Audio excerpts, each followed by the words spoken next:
So paano po ba i-reset yung oil kapag nag-change oil ka na? So ito yung sign na umabot ka na sa month mo na mag-change oil. So kung nag-change oil ka na, paano ba to kunin or iwawala? So ang gagawin natin, ayan, naka-display na yung kilometer, yung actual, yung odo niya.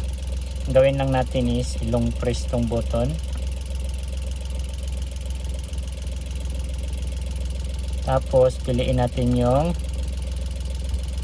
OCI, long press natin yan. Tapos may reset, may back. So ang pipiliin natin reset, long press na din. Hintayin mag success. Okay, ayan. So nawala yung oil indicator. So magbabalik yan sa 0.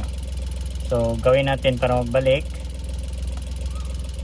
dito, end, long press natin to. Ayan, so wala na yung oil indicator.